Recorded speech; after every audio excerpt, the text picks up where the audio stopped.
Brother, salamat sa good deal. Solid ito oh. Pogi ano? Bagay ba? Bagay na bagay. So guys, you know, good deal ah. Thank you.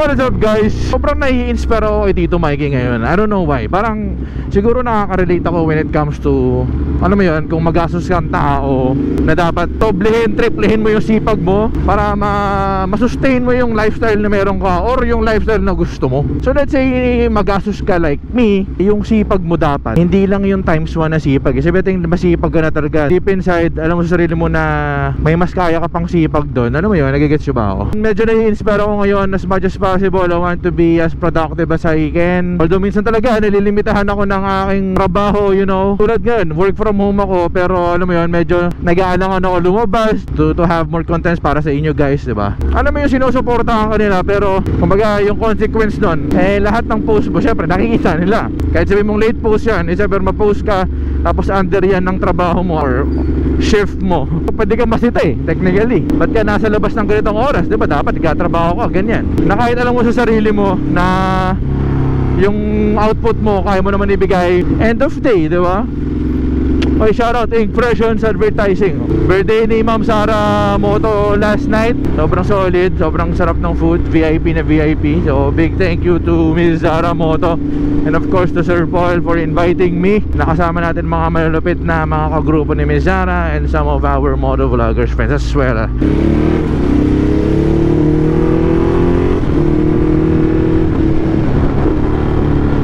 So kung katulad kita na napakagastos, na napakadaming bayarin, dapat grind lang tayo ng grind guys. Pero dapat make sure malinis yung pag-grind mo ha. Hindi naman pwedeng gumagrind ka pero against the law, against yan sa Diyos, diba? And every time na makakuha tayo ng mga blessing, make sure na magpapasalamat tayo lagi kay Lord. Binibigyan tayo ng lakas to do those jobs para magawa mo yung racket na yan, magawa mo yung trabaho mo na yan, for you to keep earning. You know what I mean? And ano mo yun, and don't forget to share those blessings din naman guys, if ever if you think medyo maluwag-luwag na, medyo ano mo yun, nasusustain mo na yung life, yung luho mo. O mga labas na lang natin yung luho more on the responsibilities sa mga bills, diba? Diba? Pag nasusustain mo na yung bills mo, responsibilities mo, whatever shit na meron ka, and you have some extra pa, don't forget to share your blessing. Marami namang ways para i-share yung blessing guys, diba? So marami dyan, pwedeng treat mo naman yung parents mo, treat mo naman yung mga friends mo, diba? So yun, nakaka-inspire. Follow nyo si Tito Mikey guys. Sobrang nakaka-inspire siya. Alam mo yung medyo mayabang siya na nasa lugar, kumbaga ikaw mapupush ka to ano, bakit siya nakakuha siya ng mga ganong klaseng racket, ba't siya nakakuha ng ganong blessing? Parehas tulad ko, parehas lang naman kami nasa, although mas pogi lang siya ng konti char. Pero ano mo yun, parehas lang naman kami nasa social media platform, TikTok, Facebook, diba? Kaya medyo pinupush natin yung yung content creation niya. Hindi naman sa ginagaya kasi alam mo naman na hindi naman natin magagaya totally ang 100%, pero medyo papunta tayo sa ganung direction. Although iba-iba naman yan guys, depende naman kung saan ka komportable. So I think medyo komportable ako dun sa the way how Tito Mikey is doing his content. Yung ano lang, wala nang VO, puro cut na lang, record na lang kung ano yung ginagawa, parang gano'n. So I have a teaser video nitong vlog na to. Check it out na lang sa aking TikTok account.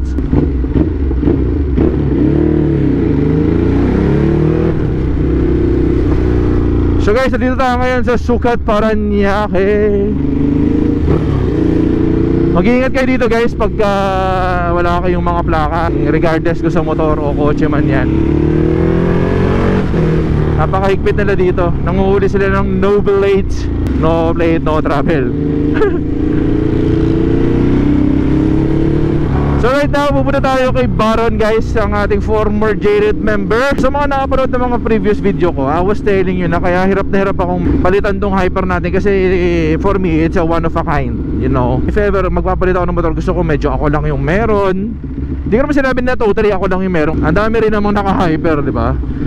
So kumbaga medyo ako lang yung nasa nag-vlog na Hyper eh.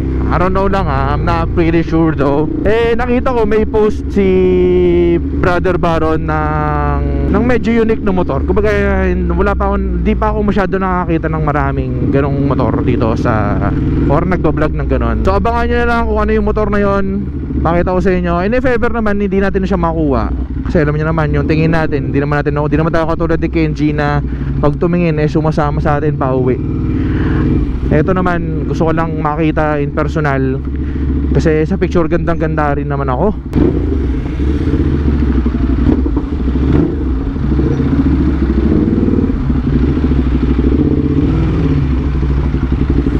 Basta guys, pakita ko sa inyo anong motor to. I'll be showing it to you guys in a bit. Malapit lang naman tang pupunta natin. Dito lang yan sa may Bikutan. Palagi ko pa rin sasabihin na nag-e-enjoy ako dito sa Hyper Motard natin guys. Kung di na talaga mataas ang milyahin ito, and baga tumataas na rin yung kanyang edad, eh hindi ko papalitan to eh. Pero if ever naman hindi natin mapalitan, I'll be happy naman din to maging forever bike na natin to. Basta promise ko dito, aalagaan natin siya sa maintenance para hindi siya magkaroon ng seryosong problema.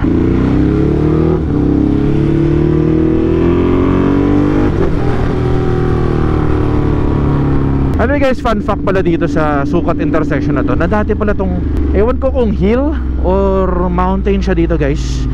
Kaya pala meron siyang parang pababa na parte. Hindi na lang natin madadaanan, pero dati daw tong bundok or burol. Nakita ko lang siya sa TikTok. Minsan TikTok may kwenta naman eh. Kumbaga kung pipilian mo lang yung feed mo, kung ilalike mo lang lahat ng may kwentang feed doon, hindi ka naman magiging bobs doon. May dala siyang empty helmets guys oh.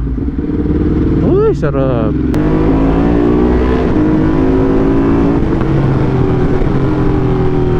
Alam nyo guys, way back 2017, isa to sa mga naging ruta ko nung pumapasok ko ng trabaho. Sobrang hassle dito dumaan sa service road talaga. Kasi pag nag-traffic to guys, kaya rin mag-traffic dito, nag-traffic sa intersection, sa pinakalabasan nito, wala ka na magagawa. It's either bumalik ka or antayin mo yung traffic. Lalo pag naka 4 wheels ka. Yung motor medyo makakasingit-singit ka pa naman ng konti eh.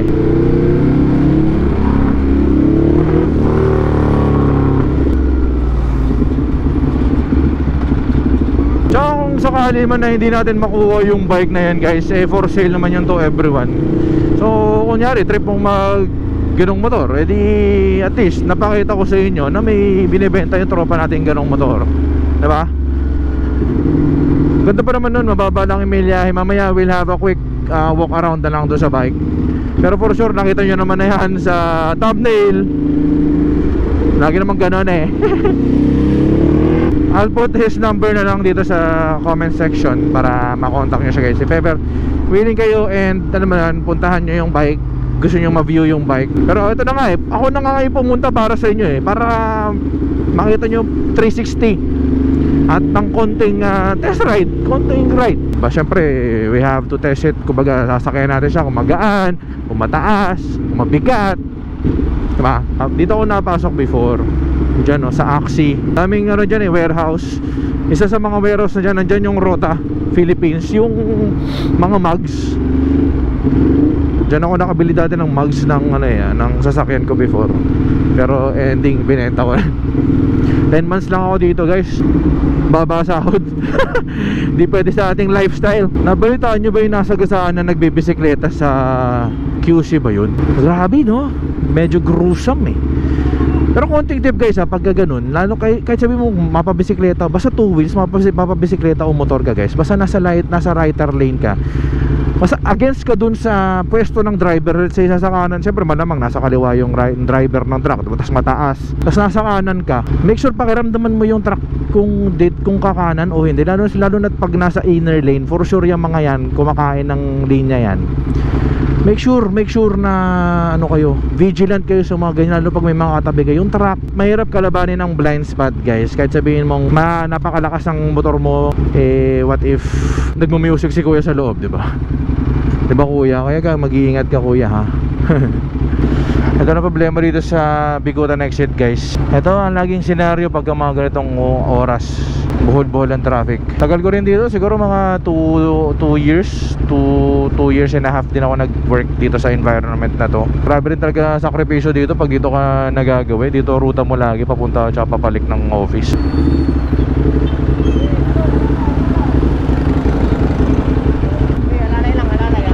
Okay kuya, alalay lang.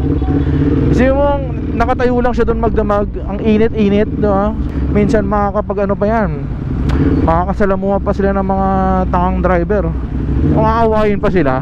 Eh mga sahod yung mga hindi rin naman kalakihan para makatanggap ng mga ganong klaseng salita, diba? Importante talaga guys is respeto sa isa't isa. Yun lang naman yan. Para maging maganda ang ating mundo. Alam nyo ba guys, fun fact, actually yung mugs ng FD namin ngayon guys, dito ko nabili yun sa garahe nila Baron. Hindi ko pa nakilala si Baron noon. Actually nakakausap ko lang siya sa marketplace noon. Di siya yung katransaction ko noon pero siya may-ari, galing sa FD niya yun. Tapos after a few years, yung nagmotor na ako, nakilala ko siya. Eventually subscriber natin si Baron. Tapos nakita ko sa picture, may nakita akong picture niya, nag-friend na kami sa Facebook. Nakita ko tong picture ng garahe niya. Sabi ko parang familiar. Tapos tinanong ko sa kanya, bro, ito bang mugs na to galing sa'yo? Sabi niya, oh bro, sabi ko, pare, ikaw yung naka-transaction ko before, ikaw pala may-ari nito, diba? So what a small world. Hi guys, so dito tayo ngayon sa Baron's Hub. Wait lang, nakita nyo ba yung motor na yan? Ano na to, medyo papalitan na natin to. Charot lang, tignan natin kung kaya.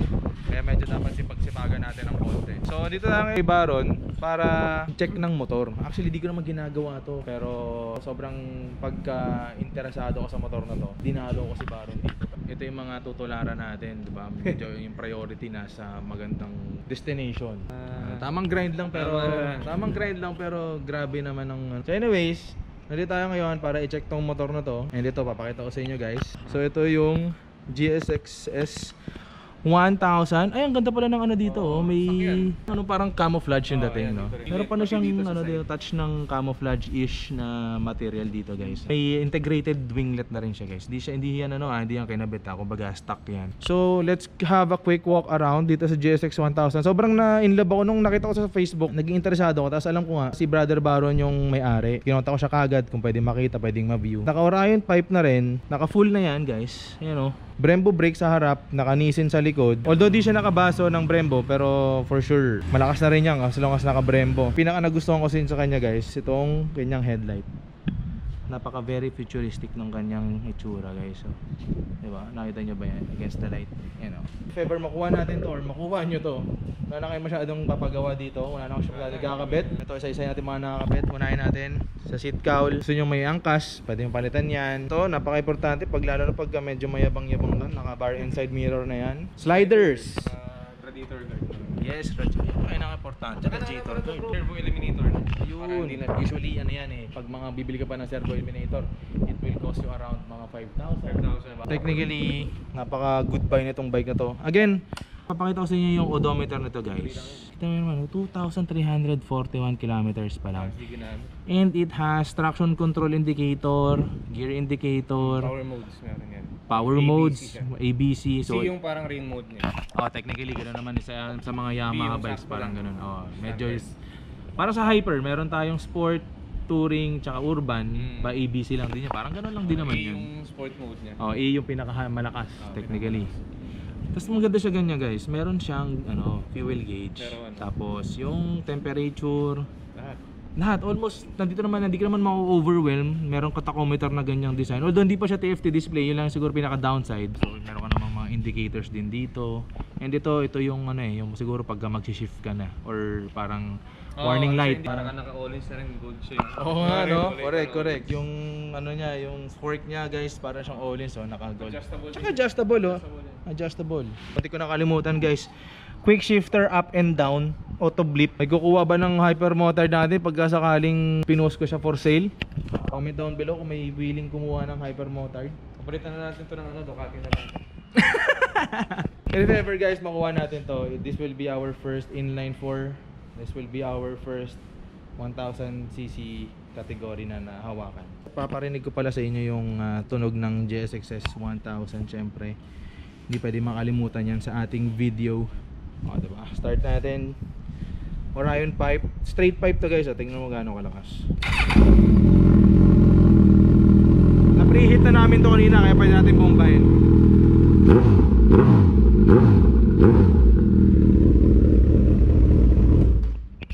Hindi natin pwedeng sagarin yung talagang gano'n kasi although sila batas dito, sila Baron batas dito, hindi natin pwedeng gano'n para respeto lang din sa mga kapitbahay. Lalagay ko yung number ni Baron dito sa comment section if you guys are interested. Kung gusto niya akong unahan dito, message nyo lang siya. So ito, support lang din naman natin to. If ever naman hindi ko makuha to, okay lang din naman. Kung makuha ko to, mas okay yun. Nagdown ka na, di ba? Ha? Nagdown ka na? Hindi mo kong sabihin. So ayan o, shoutout kay Brother Baron. Congratulations, advance congrats sa mga future endeavors. Mga tropa ito guys, mga manlulupit. Sila Wami Chongson, mga basketball player, mga bigatin. Lagi ka naman busy. Total, di kasi ako big time. Ano mo yun? Naku, wala. Hindi tayo sinasama. Wala tayo. Pero pakita ko sa inyo yung seat height nito. Tapos pakita ko sa inyo kung gaano siya kagaan. So seat height natin, seat height check natin guys. 5'8". Yan ang ano, yan ang medyo, hindi ako super flat foot pero almost flat foot. Ito ang stance natin. Upright, di naman siya aggressive. Ang gaan niya guys is 214 kilos lang guys. Oh. Ano? Wet weight na yan. Wet weight. When you say wet weight, kahit may gasolina. Tama? Mga langis-langis. Oh. And then, ito ang cockpit natin. Kaya nag-vlog tayo, ito ang cockpit natin guys. Oh. Diba? Sobrang ganda pag nasa vlog. Ang ganda sa vlog. Pag sa vlog, oh, tingnan mo pag nag-vlog ka, diba? Paano mo malalaman kung big time ang tropa mo? Fortuner, tapos may Prado, may bagong LC, may LC doon. Tapos, di ko na lang sasabihin ko ano yung mga... Pwede bang ganunin? Sabihin ko ano yung mga kotse nito, pero pagka sinilip natin ganyan, oh. Damn! Puro magsilang papakita natin, ha. Ito, solid din ito. Ito, pogi din ito. Kasi yung mga naka-cover, kitang kita, Brother, salamat sa good deal. Solid ito, oh. Pogi, ano? Bagay ba? Bagay na bagay. So guys, yun, oh. Good deal, ah. Thank you. Thank you.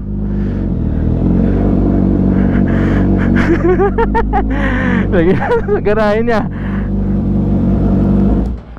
Solid ride. Nakakapagod. Nilagay man natin sa garahe niya. Malay mo sa garahe na natin sa susunod, diba? Shoutout kina Wami sa mga sa tropa ni Baron. ORC. Yung ba yung pangalan niyo? Kaya pala may ORCR. Kaya naman pag gusto tanongin ko ba't may ORCR doon? ORCR boys pala. Meron kaming konting catch up. Sobrang solid, diba? Pagka di mo nakakausap yung dati mong tropa, konting catch up lang kailangan. So sign na to para kausapin mo yung tropa mong hindi mo nakakausap. Char. So sabi ko nga kay Baron, if ever may tropa siya na may trip sa hyper natin. Although ako, pag sinasabi kong if ever na bibitawan natin yung hyper, nasasaktan din ako kasi sobrang love na love ko rin yung bike na yan. Diba? Gusto ko yung marinig yung mga trademark, diba? So kung sakali, sabi ko nga, gusto kong magkakaroon ako ng bike, ayoko nung medyo madami kami para meron tayong sariling identity pag nakita tayo sa daan, diba? So if ever makuha natin GSX-S, maraming mo maging trademark natin siya, tayo lang may ganon. Paano brother, una na ako? Thank you brother. Ha? Ride tayo soon. Ang pogi ng GSX-S 1000. Comment down below guys what you think. Kung panahon na ba para tayo ay bumalik sa Japanese bike at kalimutan ng pagkakaroon ng isang Euro bike. Masakit isipin na mawawala ang Hyper sa akin at ang Ducati. Kasi syempre para sa akin trophy bike siya Kahit saan mo siya dalhin, iba pa rin ang respect and presence ng Ducati pagka meron kang ganong klaseng motor. And hindi lahat kasi ng tao merong ganitong klaseng motor. So like I said, sobrang interesado kasi ako dun. If ever makuha natin yung Suzuki, panibagong adventure yun for sure. And panibagong gastos. O in fairness, maganda yung bike kasi wala ka na halos ilalagay, ikakabit. Almost formado na yun. gagamitin mo na lang talaga siya, and having a low odo, alam mong fresh na fresh pa yung bike, di ba? Tsaka ang nakaka-excite doon, first time natin magkakaroon ng 1000cc na bike, diba? Tapos inline 4 pa, tapos auto blip pa, tapos quick shifter pa. So again, big shoutout kay Brother Baron. So sana no, dumami ang ating mga blessing na matatanggap. Alam niyo guys, for me to be able to get that bike, ito real talk kailangan ko ng maraming racket. Kaya lagi ko sinasabi kanina, sipagan pa natin lalo. Pakita natin na 100% yung energy natin doon para sa mga susunod na project, tayo pa rin yung kukunin. And with that, madadagdagan ang ating kita para sa mga future endeavors natin. Tulad yan, may plano tayong mag-upgrade, meron tayong panghuhugutan at hindi na tayo mangungutang pa. Kasi pagka umasa ka lang sa corporate job mo, wala ka talaga mapapala guys. Kumbaga kung ano lang yung lifestyle mo, yun lang yung kaya niyang sustentuhan. If you're aiming for a big picture at dun ka pa rin nakaasa, hindi niya na kayang sustain yun. So gagawa ka ng paraan. Kasi ngayon ang labanan ngayon, padamihan na ng income, hindi pataasan ng sahod. Kasi ang sahod technically pambayad na lang natin ng mga bills yan, di ba? Kung magastos nga tayong tao tapos mayabang pa, walang magsusustento dun sa mga gastusin natin na yun, di ba? Hoy!